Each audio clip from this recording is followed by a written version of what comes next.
दोस्तों, एक बिना सिर वाला धड़ मिलता है, एक कत्ल होता है और उसके बाद पुलिस के सामने ये चेतावनी खड़ी होती है कि आखिर इस केस को कैसे सॉल्व किया जाए। क्योंकि पहली बात तो उस जिसका कत्ल हुआ है उसका सिर नहीं है, दूसरी बात पहचान के लिए उस लाश के पास कुछ भी नहीं था। लेकिन उसके बावजूद भी पुलिस की सूझबूझ से ये केस भी सुलझता है और उसके बाद कातिल भी सामने आता है।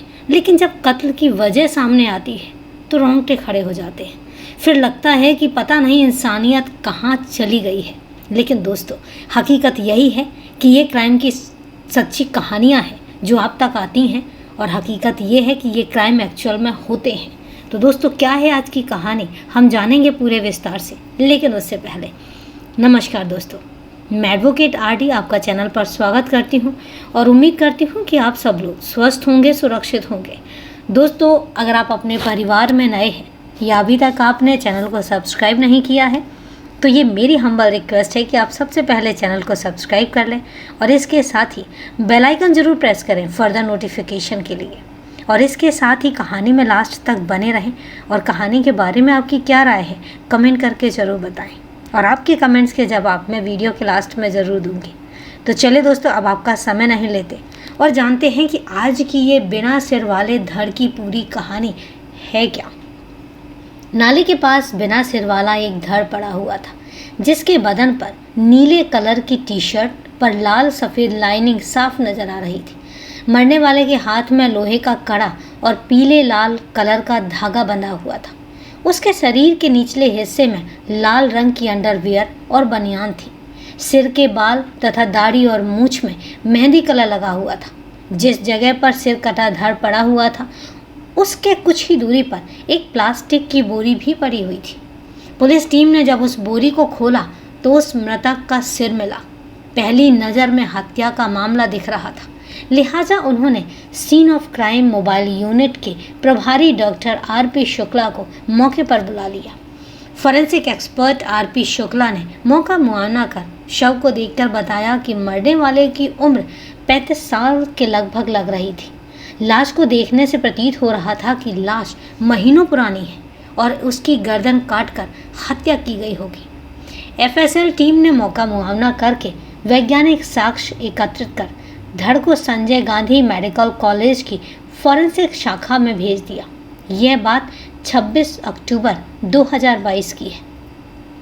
सोशल मीडिया पर यह खबर जंगल की आग की तरह फैलते कुछ ही घंटों में पुलिस को पता चल गया कि बिना सिर वाली लाश पास के ही गांव उमरी में रहने वाले 42 साल के राम सुशील पाल की है।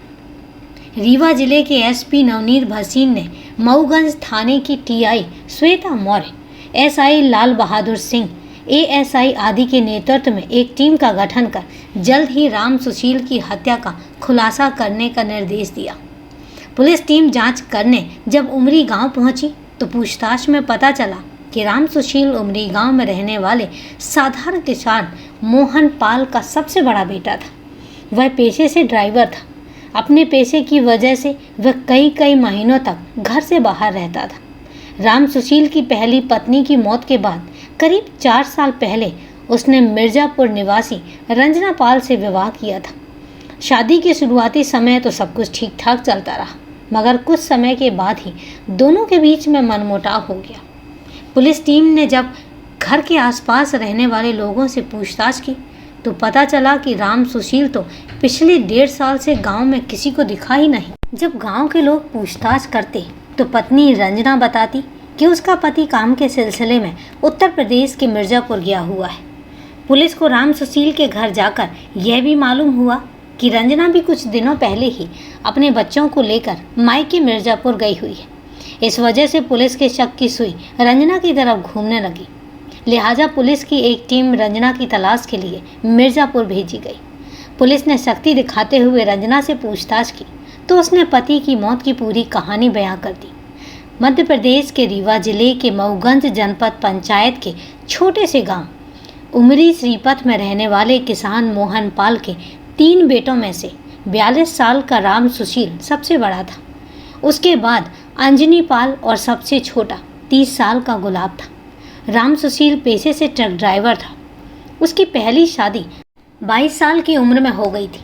एक बेटे और बेटी के जन्म के बाद वह अपनी पत्नी के साथ बुरा व्यवहार करने लगा था। नशे की लत और उसकी प्रताड़ना से तंग आकर पत्नी ने आग लगाकर आत्महत्या कर ली थी। उस समय उसके बच्चों की उम्र कम थी, इसीलिए समाज के लोगों ने राम सुशील के माता पिता को बच्चों की परवरिश के लिए उसकी दूसरी शादी करने की सलाह दी। उत्तर प्रदेश के मिर्जापुर में रहने वाली रंजना पाल भी पति की मारपीट से तंग आकर मायके में रह रही थी। उसके 2 बेटे थे। समाज के लोगों ने यही सोचकर दोनों की शादी करा दी कि दोनों के बच्चों की परवरिश होने लगेगी। राम सुशील नशे का आदी होने की वजह से घर परिवार की जिम्मेदारियों से बेखबर रहता था, लिहाजा दोनों के बीच में तकरार बढ़ने लगी। राम सुशील का परिवार गांव के घर के 3 हिस्सों में अलग अलग रहता था। एक हिस्से में राम सुशील का परिवार, दूसरे हिस्से में उसका भाई अंजनी पाल अपनी पत्नी और बच्चों के साथ, जबकि सबसे छोटा भाई गुलाब माता पिता के साथ रहता था। उस समय गुलाब की शादी नहीं हुई थी। राम सुशील काम के सिलसिले में अक्सर 15-15 दिन घर से बाहर रहता था। इसका फ़ायदा उठाते हुए रंजना का झुकाव अपने देवर गुलाब की तरफ हो गया। उस समय गुलाब 30 साल का गोरा चिट्टा जवान और कुंवारा था। गुलाब भाभी का लाडला देवर था, परंतु राम सुशील की बुरी आदतों की वजह से अपने भाइयों से नहीं पड़ती थी। राम सुशील पैतृक संपत्ति का ज़्यादा भाग खुद उपयोग कर रहा था। इस वजह से उसके भाई भी उससे नफरत करते थे। ऐसे में रंजना ने गुलाब पर डोरे डालने शुरू कर दिए। गुलाब उम्र की जिस दहलीज पर खड़ा था, वहाँ पर शादीशुदा नाज नखरों वाली भाभी रंजना के बिछाए प्रेम जाल में वह फंस कर रह गया। लिहाजा जल्द ही दोनों के बीच में अवैध संबंध कायम हो गए और इसके बाद तो गुलाब और रंजना का इश्क परवान चढ़ने लगा। जब भी उन्हें मौका मिलता वो अपनी हसरतों को पूरा कर लेते। लेकिन कहते हैं ना कि इश्क और मुश्क छिपाए नहीं छिपते, यही हाल हुआ। भौजाई रंजना और देवर गुलाब के इश्क का आखिर पति राम सुशील और देवर भौजाई के चोरी छिपे चल रहे इश्क का पता चल ही गया। एक दिन शराब के नशे में चूर राम सुशील जब घर पहुंचा तो रंजना पर बरस पड़ा। छिनाल, तूने आखिर अपनी औकात दिखा ही दी, गुलाब के साथ रंगरेलियां मना रही है। राम सुशील ने भद्दी गालियां देते हुए रंजना की पिटाई कर दी।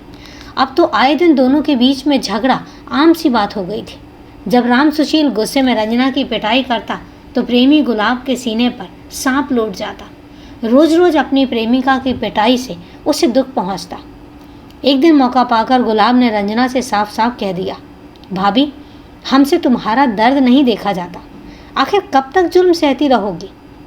कुछ समझ में नहीं आता, आखिर ऐसे मर्द के साथ मैं निभाऊं कैसे? रंजना बोली, मेरी तो इच्छा है कि ऐसे मर्द को तुम्हारी ज़िंदगी से हमेशा के लिए दूर कर दूं, फिर हमारे प्यार में कोई अड़चन नहीं होगी। गुलाब रंजना से बोला, लेकिन यह काम इतना आसान नहीं है। यदि यह राज किसी को पता चल गया तो जेल की चक्की पीसेंगे हम दोनों। रंजना ने आशंका व्यक्त करते हुए कहा, मेरे पास एक प्लान है, तुम अगर मानो तो किसी को कानो कान खबर नहीं होगी। गुलाब चहकते हुए बोला, बताओ, ऐसा कौन सा प्लान है तुम्हारे पास? रंजना बोली, भाभी, मैं बाजार से चूहे मारने वाली दवा ला कर दूंगा, तुम चुपचाप खाने में मिलाकर राम सुशील भैया को खिला देना। गुलाब बोला, फिर घर के लोगों को क्या बताएंगे कि कैसे मर गए? रंजना आगे की मुश्किल देखते हुए बोली, तुम इसकी चिंता ना करो, रातों रात मैं लाश को ठिकाने लगा दूंगा और लोगों से कह देंगे कि भैया काम के सिलसिले में बाहर गए हुए हैं। गुलाब रंजना को आश्वस्त करते हुए बोला। गुलाब और रंजना का प्यार अब घर वालों को भी पता चल चुका था। गुलाब के रंजना से संबंधों की भनक पिता मोहन पाल को लगी तो उन्होंने माथा पीट लिया। समाज में ऊंच नीच ना होने के भय से उन्होंने यह सोचकर गुलाब की शादी कर दी कि शादी होते ही वह अपनी भाभी से दूर रहने लगेगा। मगर शादी होने के बाद भी गुलाब की रंजना से नज़दीकियां कम नहीं हुई। गुलाब की पत्नी भी गुलाब की इन हरकतों से परेशान थी। गुलाब अपनी नवविवाहिता पत्नी पर फिदा होने की बजाय रंजना भाभी की जवानी के गुलशन का भंवरा बना हुआ था। गुलाब की नवनवेली पत्नी जब गुलाब को रंजना से दूर रहने को कहती तो वह उल्टा उसके साथ ही मारपीट करने लगता। राम सुशील जब भी घर आता तो वह देखता कि गुलाब रंजना के इर्द गिर्द घूमता रहता है इस बात को लेकर वह गुलाब को भला बुरा भी कह चुका था। गुलाब अपने भाई से जब जमीन के बंटवारे की बात कहता तो राम सुशील उसे डरा धमका कर चुप करा देता। जमीन जायदाद के बंटवारे को लेकर जब भी उनका आपसी विवाद होता तो उसके चाचा रामपति और उसके लड़के सूरज और गुड्डू भी गुलाब और अंजनी का पक्ष लेते। इससे राम सुशील अपने चाचा और उनके बेटों के साथ भी गाली गलौज करता था। राम सुशील से तंग आकर 2021 के मई के महीने में रंजना और गुलाब ने राम सुशील को रास्ते से हटाने का प्लान बनाया और एक रात रंजना के घर पर स्वादिष्ट समोसे बनाए। समोसे खाने का राम सुशील शौकीन था। उसे टमाटर की चटनी के साथ समोसे खाना बहुत अच्छा लगता था। रंजना ने समोसे के साथ परोसी गई चटनी में चूहे मारने की दवा मिला दी। राम सुशील चटकारे मारकर समोसे खा गया, मगर उसे इस बात का पता ही नहीं था कि उसकी पत्नी ने जो प्यार जताकर समोसे बनाए हैं उसमें उसकी मौत छुपी हुई है। पेट भरकर समोसे खा लेने के बाद राम सुशील सोने चला गया। बच्चों के सोने के बाद जब रंजना रात के करीब 12 बजे पति के बिस्तर पर पहुंची तो उसने हिला डुलाकर पति की नब्ज टटोली। कोई हलचल न पाकर रंजना ने गुलाब को फ़ोन करके खबर कर दी। गुलाब भी इसी पल का इंतजार कर रहा था। उसने ज़मीन के बंटवारे में हिस्सा दिलाने का लालच देकर अपने भाई अंजनी पाल को भी साथ में ले लिया। जैसे ही गुलाब और अंजनी भाभी के बुलावे पर राम सुशील के पास कमरे में पहुँचे तो राम सुशील को बेहोश देखकर बहुत खुश हुए। उन्हें लगा कि भाई जिंदा ना बचे, इसलिए अपने साथ लाए धारदार हथियार से गुलाब ने राम सुशील का गला काटकर भाई अंजनी की मदद से धड़ और सिर प्लास्टिक की बोरी में भर दिए।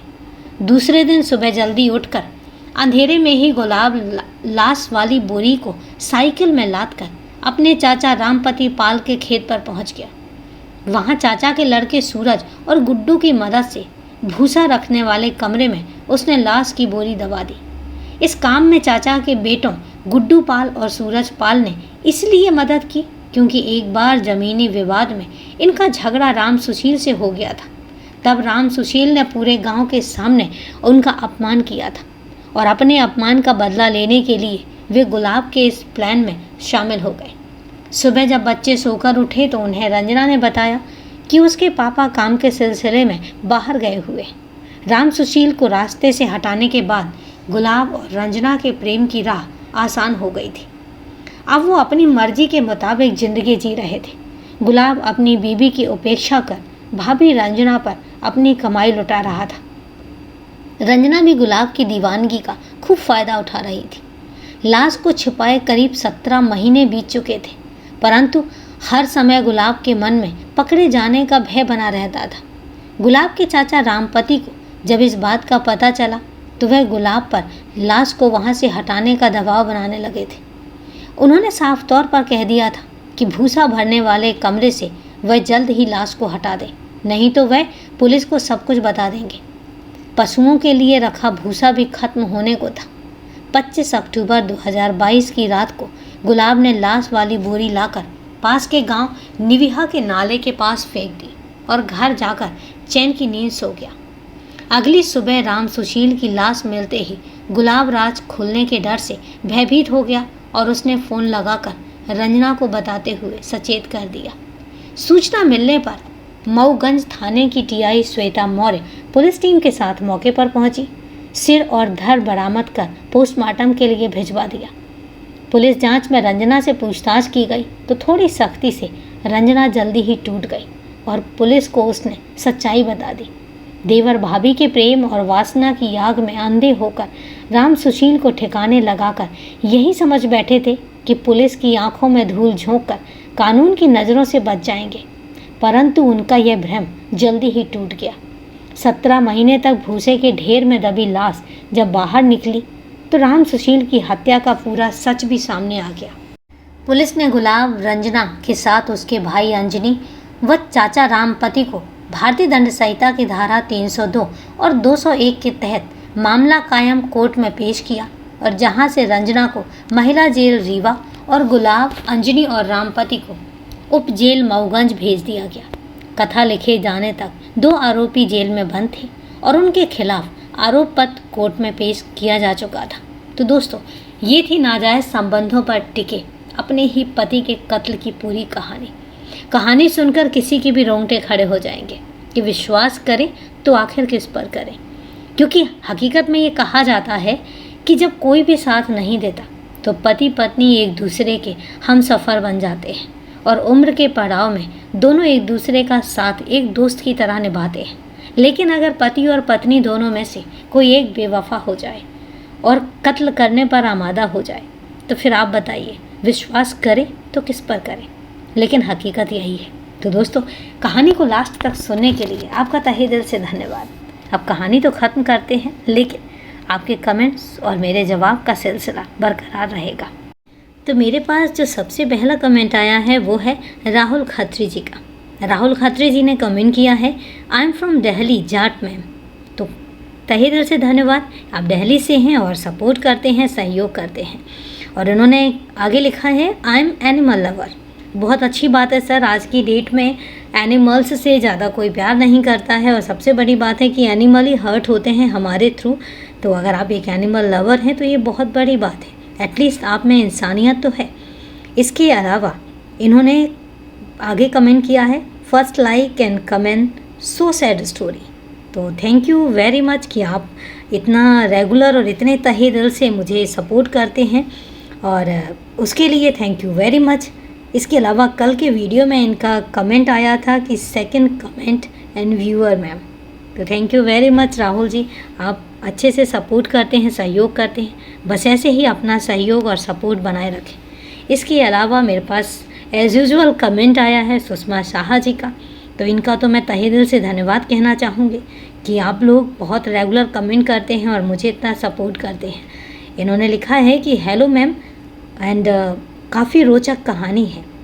तो बिल्कुल, कहानियाँ जो हैं वो इंटरेस्टिंग भी होती हैं, लेकिन कहीं ना कहीं दिल दहला देने वाली भी होती हैं। पर चूँकि ट्रू स्टोरीज़ होती हैं तो हमें एक सीख और एक सबक दे जाती हैं आगे के लिए सतर्क रहने के लिए। तो आप दोनों का तहे दिल से धन्यवाद, सपोर्ट करने के लिए, सहयोग करने के लिए। और आज के लिए इतना ही, कल फिर मिलते हैं क्राइम की एक सच्ची कहानी के साथ। तब तक के लिए सेफ रहें, सुरक्षित रहें और अपना ध्यान रखें। जय हिंद दोस्तों, जय भारत।